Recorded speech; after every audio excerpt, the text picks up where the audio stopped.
Everything on God's time. When God puts something in front of you, you can handle it. If you couldn't handle it, it wouldn't be in front of you.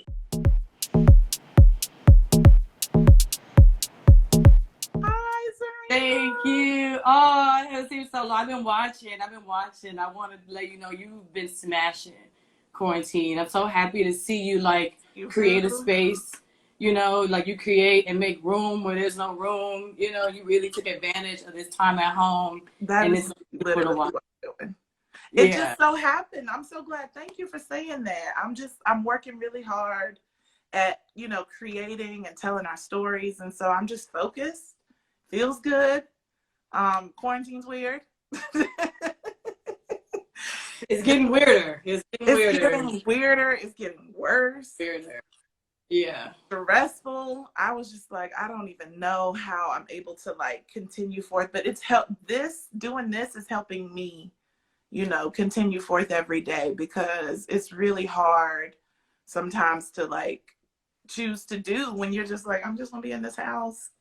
And I want to turn everything off. I think that's the hard part, is that we want to be active and involved, and not everybody is out here protesting. We're doing our digital protesting, and you just want to turn everything off. And then the numbers are going up.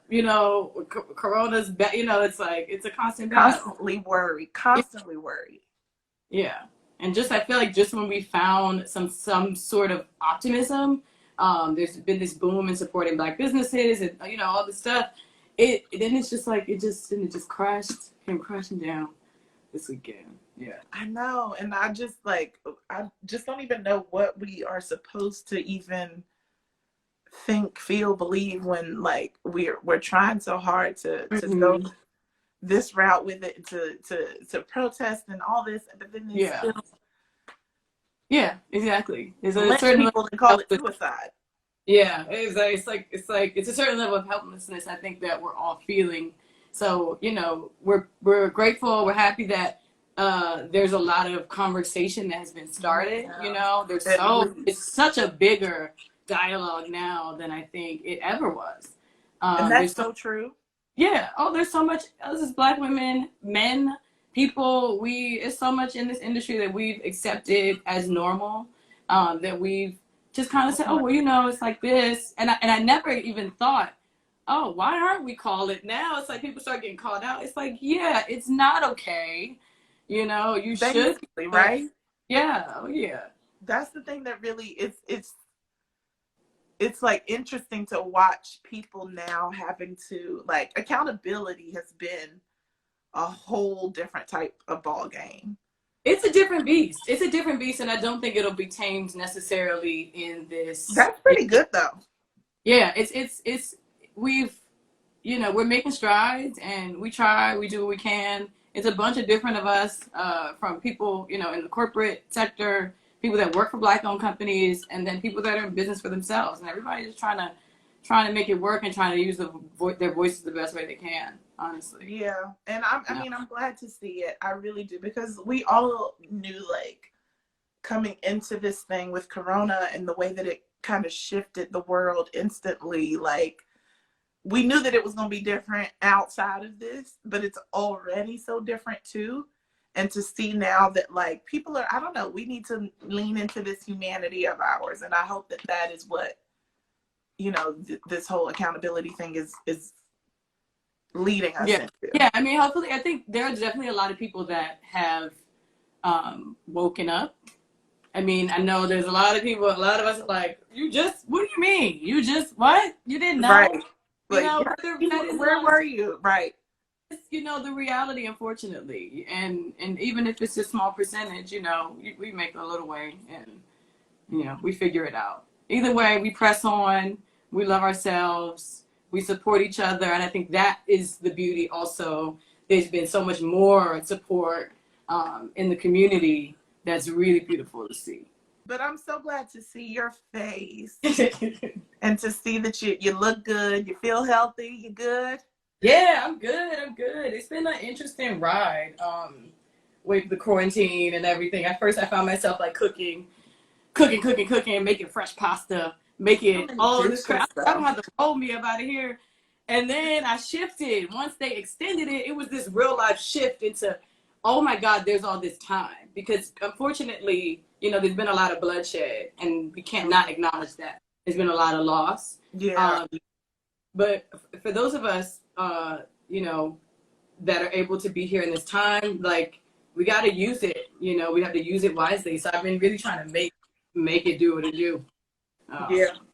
You know, so then I went vegan like a month ago. Wish me luck. I saw you're a good vegan. You ain't like, oh, I can eat French fries. You're like, okay, I'm gonna give you full vegetables. Which I'm gonna do that. Yeah, yeah, I'm gonna try. So I'm an herb garden, grow my own flowers, and I'm trying to, you know, do the best that I can.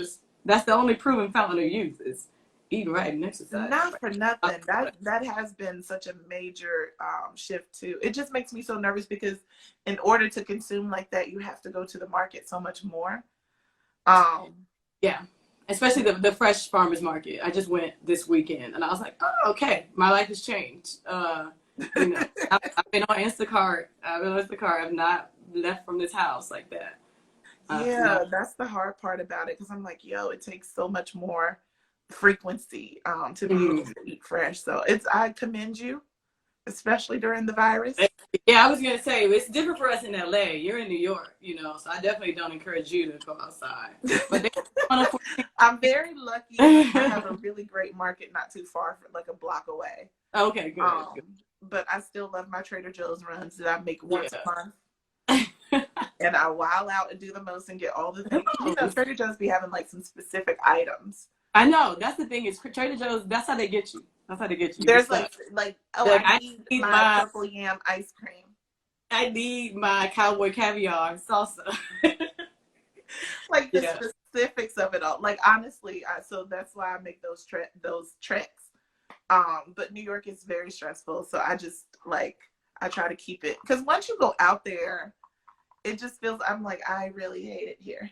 So everybody that comes in here, Zerina, I ask them to tell me beyond your name, who are you, and what is one thing that you love about who you are? Who am I? I am a ferociously dominant woman that is sensitive and caring, I think. A little bit bitchy, but cool overall. And one thing I love about myself, and I made Danielle send me a little list because I be getting nervous. I get really bad stage fright.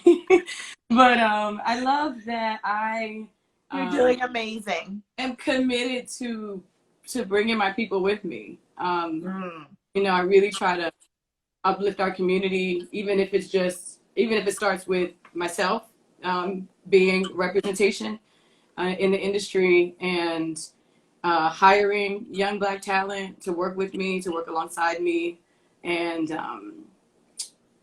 and to just like bring up designers. You know, it's all about just kind of, you know, because we all can.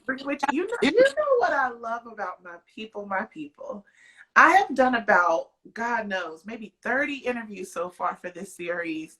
And when I ask people, it's different questions, but a lot of it leads back to exactly what you just said, which is the idea of you being in the space, but constantly making sure. Yeah, I watched when you did your interview with Lena, and she was saying how artists often aren't known for their work, but who they put on. Yeah. Yeah, because even I was watching, I don't know if you've seen Queen Latifah is Bessie. First of all, I love Queen Latifah. I'm like biggest Queen Latifah stan. I live and breathe. 9 years old, okay? Oh, we could talk Queen, but no, have you seen her as Bessie Smith? Of course. Yeah. So even the idea of that being put on by Ma Rainey and like that, like the mentorship of what it takes to succeed is really so important in Blackness, because you know we got to infiltrate these rooms. So I love to hear when y'all are talking like it's never about, oh, I've made it to this, because that doesn't. Yeah, I mean that the thing is about that. Honestly, you make it. The making it is an illusion, right? Like as soon as one brick is pulled from under you, honey, it all comes crashing down. The Like, making it is an like illusion. it all comes crashing down. And that's why it's very important to stay humble, to stay fearful sometimes, because that is human. So when you go into something and you have that little bit of anxiety and that nervousness, that's human, and that keeps you real. That keeps you down on the ground, versus like Right. yeah, okay, you could get on top, we come all the way high. You know what God does? God lets you get all the way to the top of the ladder, Like and you be thinking that it's right and everything is good and you are just you in there. are who you are, and it's never about you. That's the thing, so often how I see work in general, it's really not about me. It could be almost anyone doing this, but it's how I maybe handle myself, the combination of handling myself, handling the client, handling the community, and and then going from there. It's not, oh, I can, I have. There's plenty of people that could probably style me under the table. It's Yeah. really that. It's about how, your persona and how you are in these spaces. But the humility part is really it's interesting to me. It's an interesting concept to me, Zerina, because I don't know about you, but I can assume as a Black woman, you have been taught to excel, succeed, do it, be that. And you know what I mean? In some way, shape, or form, because I feel like we all share that, like, please succeed. Well, yeah, right. But I think we have a different level of competitiveness that's kind of ingrained into us somehow. Some of us, anyway. I think my aunt Zerina, I'm little Zerina, technically. She's big Zerina. I remember her always supporting whatever it was I wanted to do. However silly, however, like, okay, you want to do it, it costs this. And she would kind of support me in doing whatever clothing line or whatever it was. But often I find as a woman, as a Black woman here, we have to work so much harder. And Michelle Obama touched on this. Mm-hmm. She touches on this often in the family being in the White House, and you couldn't make a mistake. Right. We have to prove we have to work so much longer to prove ourselves. Cleaning up a lot of mess along the way, proving ideas, for 10 times over, and it can get exhausting. But one thing I learned early on, I was working with this guy Ray. I was assisting him, and I was like, okay, he's kind of flamboyant, stylist, but he was Brazilian, but he can smack the butt of the art director. He smack her on the butt, and I'm like, well, I can't do that, So how do I exist in this space? And I remember coming across this other woman. She was a nail tech. She was so ghetto. Yeah, just girl, what you got at? And I was like, okay, but she's in this space on this commercial shoot. So okay, what I took from those two is that you have to be authentically yourself. If you are genuinely, because I wasn't connecting. I worked at W, I worked at and I wasn't connecting with the editors or the people. It's because I thought I had to speak a certain way. I thought I had to be a certain way in front of them. And then once I kind of let a little bit of my Maryland accent come out and just gave it a girl every now and then and get, and just, allow myself to relax, that's when I was able to connect with people. Because the thing is, often working, it's not your, sometimes your talent only gets you but so far. People have to like to be around you. That's why they're going to keep hiring you. They want you around. They want you. That's a big enjoy you as a person. Like, I've met people that can't do a look up whatever they're doing, and they keep coming back and get hired. But they're funny. They're enjoyable. They kind of lighten the mood, and that's that's what people want to be around when they're building a team. That's real. I mean, why do you think comedians started getting all the acting jobs? Right. It really is crazy because they mostly end up becoming that because some of them are incredibly talented, but people just really is like, hey, it's crazy. Yeah. Exactly. That's a really good word. I hope y'all take that one and put it in your arsenal. Mm-hmm. So let's get into Zerina, the stylist, the girl that's out here killing it, and most recently killing it in the Ronas. Although I don't know how this probably all worked out, if it was all done before. But these girls are killing the Rona content. Girls are killing it, okay? Chloe and Halle is who I'm talking about. Special hits. They are coming for blood. I'm like, wait. How did we get all these visuals? Every drop you got. Like, no, well, we did those before. We did 2 videos long before this happened. And that's thank God we did those. But yeah, we did those before. And it's been an interesting space having these social distance shoots. I've worked with them the most over this quarantine. And oh, nice.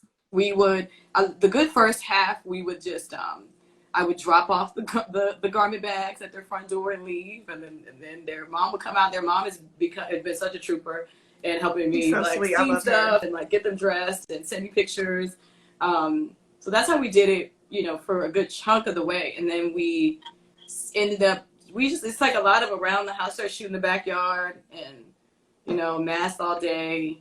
And we just figure it out. But I'm kind of happy they had the time to innovative queen. Do all this in the comfort of their own home too. We love to see, and even when they just hop on live, or they like when they did the listening, like just the innovation of jumping on and giving us lighting, giving us outfits. Are you also styling the impromptu moments too? Sometimes, because I feel like they look curated, but not too much. Like your hands are on them. Yeah, sometimes I'll send them some things. I'll just drop it up for those things. We'll just drop it off. They pick what they want, what they feel good in. Do it. Other times they just wear their own clothes. Yeah. Your eye is so incredibly like fierce and innovative and fun and like it's so, I don't know, it's hard to even describe because it's just so aesthetically pleasing. But then, and don't take this the wrong way, but it's stuff that I wouldn't even necessarily think to put together to look good together, and then it just works. Yeah, when I realized, I don't remember when it was, I realized at some point what I saw, not everybody else could see. Oh. And I realized, even in space, like how to curate. Yeah, like I would, but I see it, and I'm like, or where to put a table in the room. Because to me, it's the same. It's the same distribution of space. Whether it's like, a gallery wall in the living room, or how you're accessorizing a suit. It's the same kind of balance, like balancing act. So when I realized that, I said, oh wait, I might have something here. And that's when I kind of became a little bit more confident in what I was saying, and that because I would be like, well, or maybe I didn't used to speak up. I'm very like kind of shy secretly, whether you believe it or not. Like I wouldn't really speak up, or I was just like, yeah, it would. And I would think it like, dang, that's much better if it's like this. And then it would happen, and then I would wait, and then 2 weeks later, or 3 days later, they would come to the conclusion, oh, it's better like this. And I'm like, well, damn, I should have said something a week ago, because I knew it, because you knew. And that's when I kind of started to develop a little more confidence. Well, I mean, it does take that in order to really, truly be able to like put things on someone and be like, no, please trust this vision. So I know that there's a ton of people in here trying to get started, and I know you probably get all the questions about that all the time. So let's talk about like the time of you coming into styling as this intern, into getting into the space of really finding your voice and getting these stellar jobs. Oh, well, what they say, it takes 10 years to become an overnight success. Girl, I be trying to tell people. Period. Okay? Period. I be trying to tell people. Like, it's cute. Y'all are really cute these days on the internet. I get it. I get it. You want to come and assist and think you're going to learn it in 3 months. But it just doesn't happen. Go on your own. But also, and that's hate to kind of divert a little bit, but one thing about styling is, okay, you got the part talent, part decorum, how you handle yourself when you show up, how you show up. The other thing is financials, and that's what a lot of people don't realize. You have to be somewhat of a decent financial standing, because it's a lot of money that you have to front. And then you get it back on the back end, or you kind of go over and then you return to be in the budget.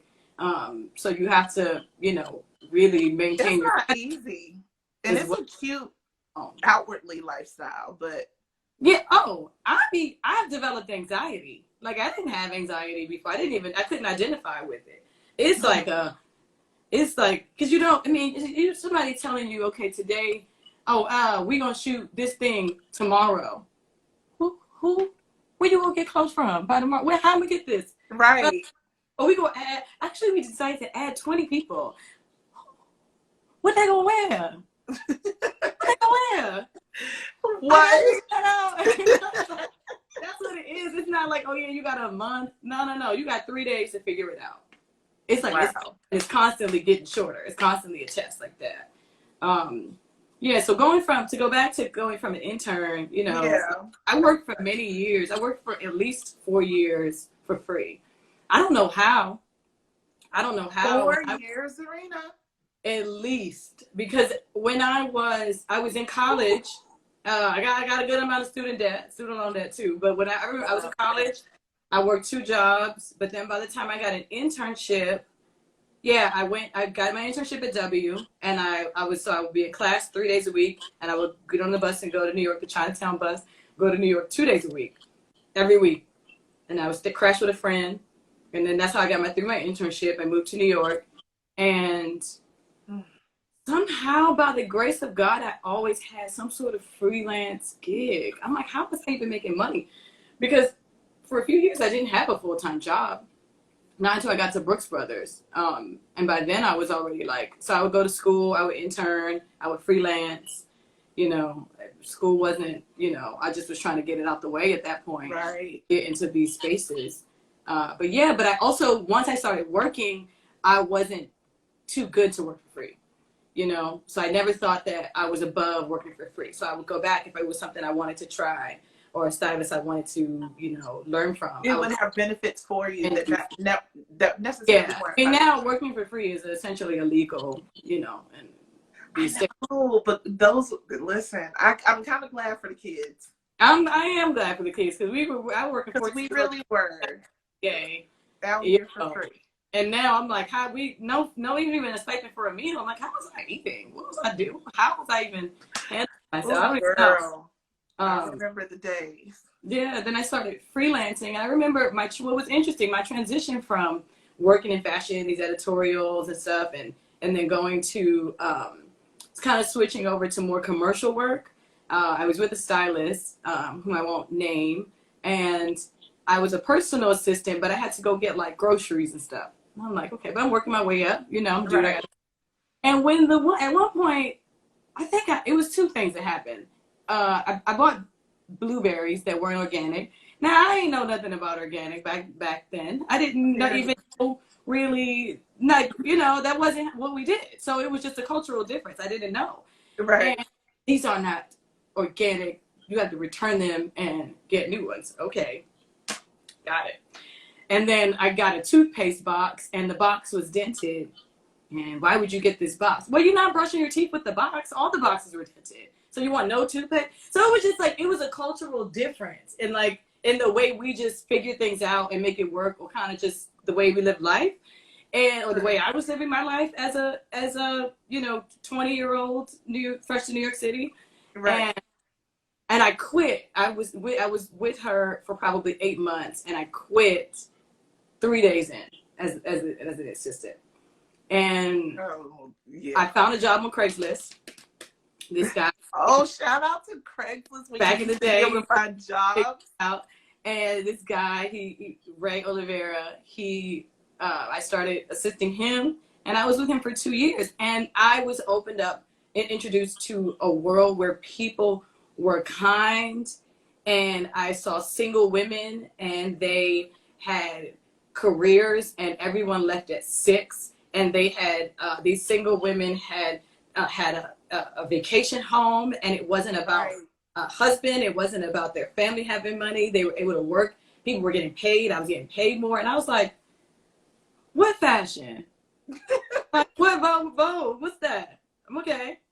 I'll stay over here." And it's exciting, and you get to do like a TJ Maxx and but it's yeah. and like a Avon, it's like, And that's when I discovered, like, okay, there is a multifaceted, way to exploring what you love to do. And it's not just trying to be accepted into this one community, or trying to be validated by one community. Yeah, So, that's the real word. Because you know how it is when, you're a dreamer and you're young and you don't know the world, and they romanticize this industry. yeah. And styling looks one very specific way, but there's so many different things that you can do and that you've been able to do. Yeah, I mean, from that, I learned how to treat people, Mm-hmm. how to handle myself in these spaces, what they were looking for, where I fit, which was just being a normal person, which is something that's just like being yourself and having a conversation with people, and being on time, and and it's not about what you wear. It wasn't too much about, it's obviously in fashion, you do have to present a certain way because you just need Right. to believe you half the time. Not that they really care what you're wearing. You just need to stand out so they believe and respect you as a stylist, Right. when you speak. So, so through that, I was able to, see a different side of things, and learn a different value to the industry and how it all works. And then going back to and then I somehow I would say my transition was back into fashion would be kind of, would have been like doing Beyoncé projects, which was like, because back then I was assisting a friend who was assisting one of her stylists. And it was just like here and there, like one day. Wow. And then later on down the line, I ended up meeting one of her, someone that was on her creative team. And we became cool and started having some dialogue. And then he ended up referring me to her because she was looking for someone at the time. So it was The queen. everything on God's time, Everything on God's time, and God bless you, girl, for being out here learning how to behave properly. Because you could have stayed on that first situation and been like, I guess this is how it is. Yeah, no. And I think at the time, like, I didn't even have food in my own refrigerator. And I had to go and back, and it's 9 p.m. and I'm hungry and I got to take your blackberries back. It just was like, this doesn't have anything to do with what I want to do. And at all. Like, At all. without any information of like, hey, this is what it has to be, this, it has to be this, so, but yeah. Well, since you've told us so much about how you've come through this style industry and the things that you've been able to do, can you tell us a little bit about like when you knew that you had, because you said that like, you were on sets, you would be like, it should be like that, and they would change it. But when did you know that you had a style voice? I mean, I've always been the child to, so here's when I was little, they have all these pictures of me butt naked, climbing up in the closet to get this dress that I loved. That's and cute. It was a red frilly Easter dress, like a red with white polka dots, and I just wanted to wear it every day. So I've always been into whimsical things. I was always like the one posing in the picture with my aunties as they were going out. So I was always into like aesthetics, but I say in high school, I actually started out in television production. And it wasn't until maybe my sophomore year, my grandmother started teaching me how to use the sewing machine. And I would stay up all night, keep her up. She was like, why did I teach you? Yeah, oh yeah. We would go in, and I started deconstructing denim and making skirts and I would wear denim skirts with patches and make a train and wear it as a skirt with a train in high school. And then that turned into kind of people wanting things that I was having, and then people then wanted to buy it. And then I started painting and exploring different things, and I started selling it, making jerseys, reconstructing the jerseys into something else. Oh, that is dope. Yeah, and I had a clothing line pretty much in a fashion show, my senior year of high school. And then I went into design, thought I wanted to be a designer. Then I had to make a button-down shirt And I quickly was like, you were Gordon Gartrell? Gordon Gartrell, yes. Gordon Gartrell. Y'all know that one from down. the Cosby I Show. was like, you know what? Maybe I'll go into marketing. Maybe I didn't quite have the passion for garment construction. I don't know. We probably need to circle back, Zerina. I am trying to circle back. I'm circling Not back. necessarily construction, but No. We can hire out. I can outsource now. Then I was like, why would we learn that anyway? I'm sure when you go back and talk about it like you did, it's dope to see the moments play into each other. From the sewing machine to the creating to the friend being circling back now. I have a few things down the pipeline where I'm kind of like, okay, it's getting into products, or it's getting into like, maybe creating something in that space. And because I love to consult, with people, with other designers. Often it's like we're just talking, okay, but what if you change this? What if you change that? And I've been doing it now for a few years. Or even half the time, like designing something for the designer to make, and now, so now we'll see.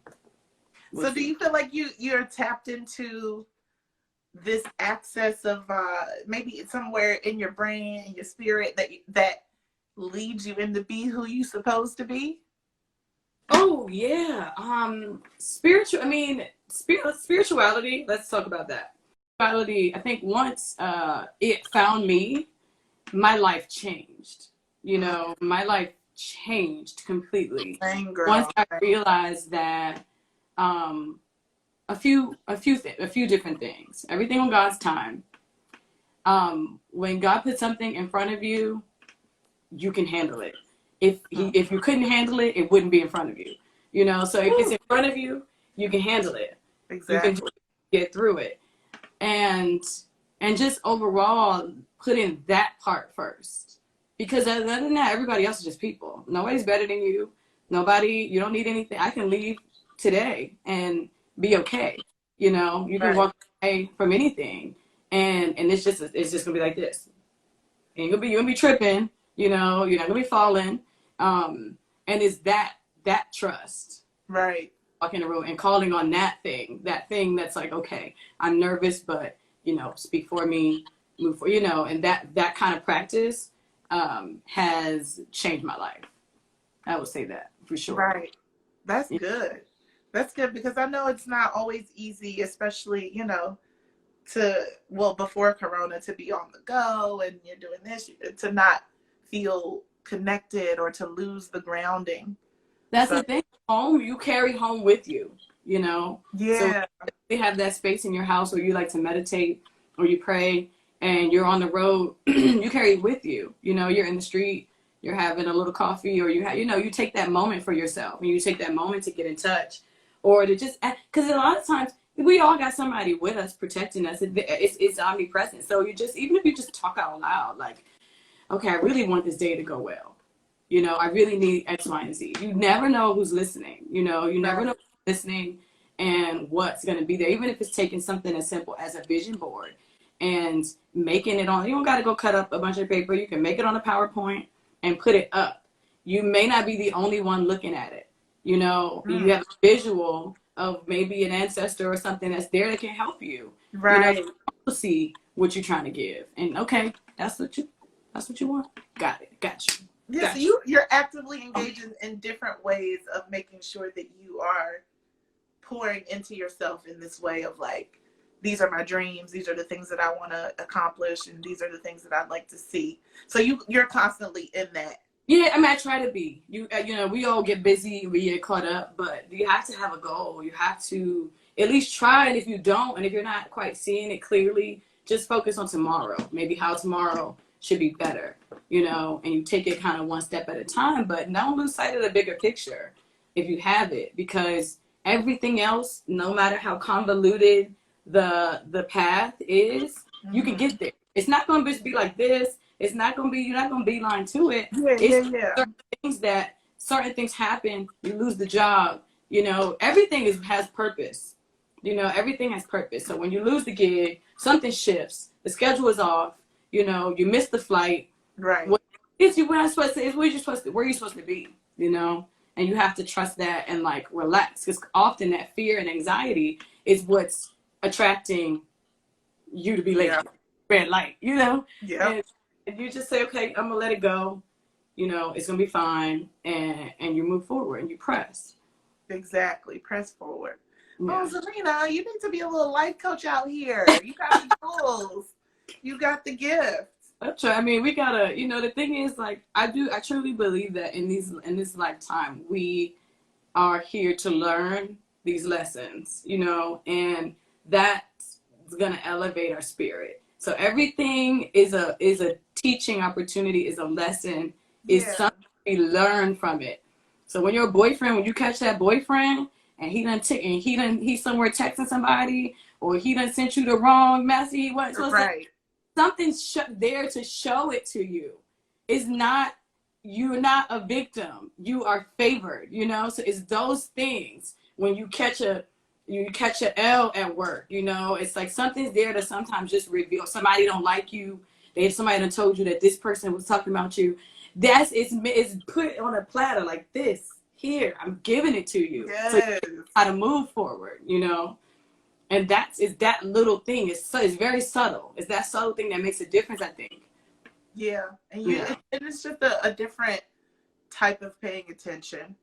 Yeah. That I think that we all have the ability to do so, but not everybody chooses to lean into it, or you know. If I could offer any advice, it would just be to listen to yourself. So it's that little voice when you're walking out and say, "Did you turn the iron off?" It's that little thing like, "Did you lock the door?" All right, lock the gate, close the gate. Don't doubt it, because the moment you doubt it, it is like you're going against because you don't know what's put in that voice in your head. You don't know what's there, what guardian angel is there to help you, you know? Right. So you can easily sit there and say, oh, nah. But you're going against yourself, and going against yourself is going against that in which you serve, whether it be God. Yeah, I was gonna say God. Yeah. It's, you know, it's something that's there. We're not here to struggle. You know, we're not meant to struggle. What was your very first styling job? On my own? Yeah. Beyoncé. If you are an inspiration, I don't know what it is. I mean, like, let's keep it a buck. It's been 5 years now, but that was my first client. That was your first Zerina Akers styling gig. Yeah. I would say maybe one before that. I was assistant Ray, and TJ Maxx hired me to do a project. Maybe that was the very first one, but yeah. Yeah. What a queen. We can't help but stand. So that in itself is incredible. And I mean, I know that you very much treat us all like human beings that we are. But you know, when there's these celebrated people like someone like our Queen Bee, what was that experience like for you to, especially because that's your first solo styling gig, to come into that and it is Beyoncé? Like, how did you handle yourself? How did you pull it together? I mean, again, a nervous wreck, and I didn't learn those principles that I stated earlier. I didn't know them then, but right. We're still relevant then, because if I'm here, it's in front of me, then I can do it. Because I could have easily shied away. I could have ran, you know. It's like it's like, all right, well, I'm just gonna do it. I'm gonna figure it out. I'm gonna take it time to make it, and I'm a strong believer in that too. I'm sorry people don't believe it. I know, but like sometimes you kind of gotta. I've had people come to me like, what should I do in my resume if I don't have experience? I'm like, I'm sorry, you gotta learn how to fuzz it up a little bit. Get in the door, and you gotta officially, unofficially. Sometimes, yeah, sorry. You know, you might have been there for a month, but you're gonna put a year. You know what I mean? You're gonna be a little bit. Not a complete lie. Don't be crazy. You gotta put a little. Don't say I worked with Beyonce. People will check for that. No, not that. You can't do that. You know, you can't do that. You gotta know how to finesse it, but you gotta. People know people. They'll be like, I've never met her. You gotta figure it out. So a lot of times, I went through a year. I went. I'd say like a few years ago, I went a whole year, and I said I'm gonna say yes to everything. So every gig that came up, no matter how big or small, I did it. I took it and I did it. And it served me well.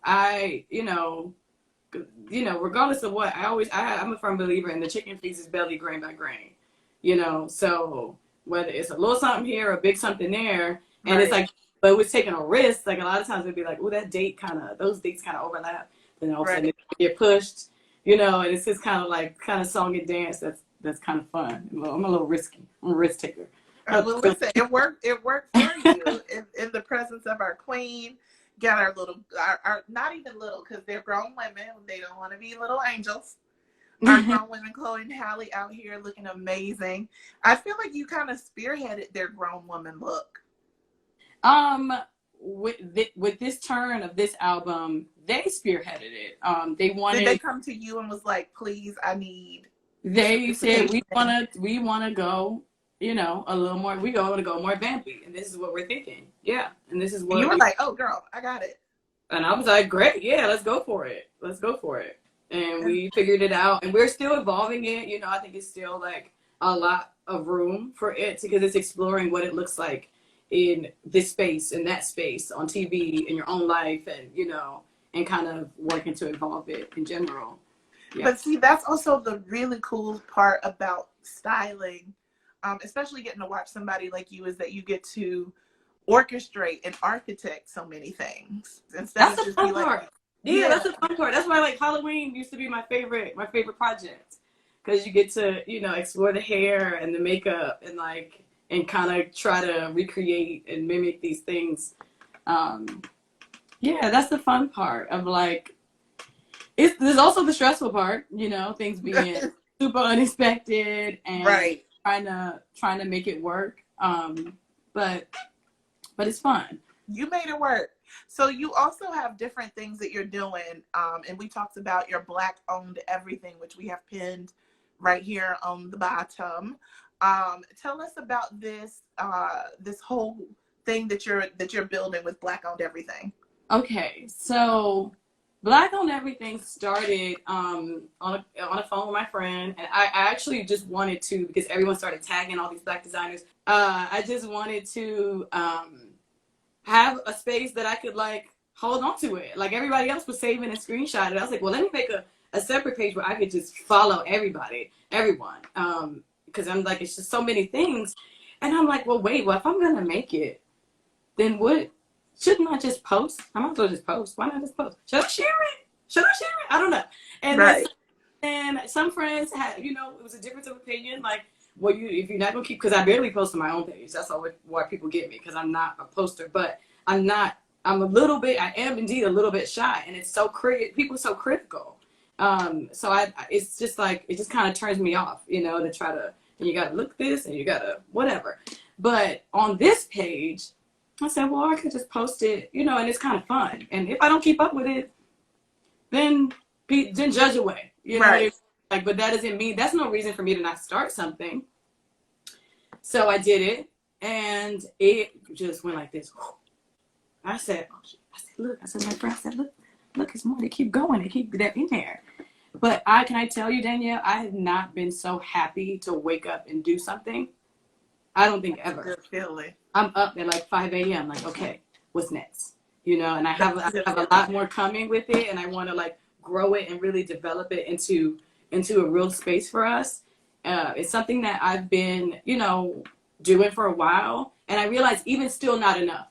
I've always tried to put on young Black designers and young, and incredibly talented folks and build those relationships because also that's what, even if it's what I'm dressed in, Beyoncé, Chloe, and Halle, like everybody, they love to support that particular movement.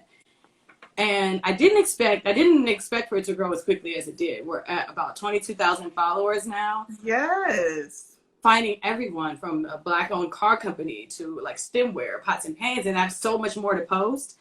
But yeah, so I've never been so happy to work on something. This is like so important to me, and I'm so excited to just like deliver it and funnel curation. Yeah, great curation, great idea, and like we need that type of a destination because I'm always looking for things. So I can't wait to see how you evolve it, even from what you're curating now.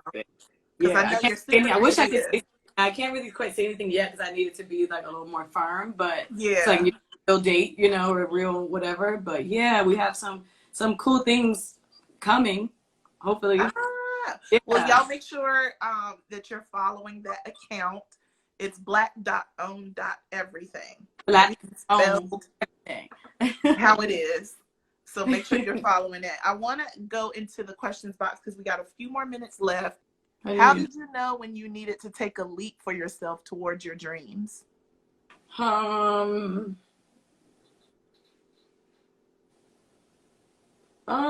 did I know? My competitive nature pushed me forward. I guess I would say that because I'm trying to think at what point. I would say it maybe started in high school wanting more. So everyone may be just always wanting to, or I'd even say as young as middle school, not wanting to go to the local high school. So then wanting to go to a more performing arts high school, and then wanting to not just stay in That's the good. Being a seeker. being the first to leave home. Yeah, a seeker of things. And Yeah. then that's also a possibilities mind state, which I don't know if many, like, because you have that as a kid, but I don't know if many like teens into those formative years have that luxury of doing that, because I even had to tap back into that as an adult. It can get tough. Possibility thinking. Yeah, because because the thing is, you have to be allowed to think that there's a possibility, and a lot of times a lot of parents unfortunately become my cousin always says this, they become their child's first bully. And you know, a lot of yelling and a lot of, you know, and it does damper the spirit, in that you feel like you don't even want to ask, or you don't, and and it's not that they're even meaning, some of them don't even really, yeah, they do. It's trauma. They're just indoctrinated in their minds. Exactly. There was a book that I read back in the day called Post-Traumatic Slave Syndrome, and I remember in the book, it's a really good book, and I remember in the book it compared like one person of one race going into the bank with their child, and their child running up and down, going through the papers, doing the thing, throwing the stuff, doing this, and then where is our children, not even their own parents, even a stranger would be like, oh, don't you better stand it, you know, and you better not. And it's like that ingrains in them the lack of, well, this does not belong to me. This doesn't belong to me. This is not mine. This is not my space to explore. And I think it stays with us. So, you know. So, and then it's reiterated to us often before you leave the house. Right. You better not with me, that don't you know. And it's like, you better not touch that thing. It's yours to touch. Touch the shit over. You know but what I mean? then, well, as far as my household, I know that my mom was just like, I don't, and she explained it later, but not in the moment. But like, I didn't want you wanting things that I couldn't get for you. I didn't want you, because she just didn't like us to be attached to this. But I just want it, and we touching it, and it's mine. And she knows that there's no extra to go get the thing. Right. So it was always like, her heart meant it well, but yeah. I mean, my aunt really supported like that, and whatever we wanted to do. She also let us quit whenever we felt like quitting, which was not the best thing, because I think I kind of became a quitter a little bit. I had to get myself out of that part, but yeah, I mean, sometimes it's hard. We all winging it. Yeah. Well, Zerina, unfortunately, I got the notification. We got about a minute or so left. And so I don't want it to cut you off in the middle of saying things or answering questions. So I'm just going to end it here. Yeah. And I'm so grateful. I'm down to do this one anytime. This was fun. I love you so much. Thank you so much for stopping in and giving us so much of your precious time during this crazy time. We are so grateful for the knowledge that you bestowed upon us. And continue to keep shining, because your work is stellar. Your eye is spectacular. And you as a human are just mwah. Thank you. You too. You too. Thank you for this you created for us. We of all course. Appreciate you so much. Oh, thank you. So I'm going to hit you up. Don't worry. Okay. Talks, and I'll see you again, Zerina. Thank you. All right. Cool. Thank you. Take care.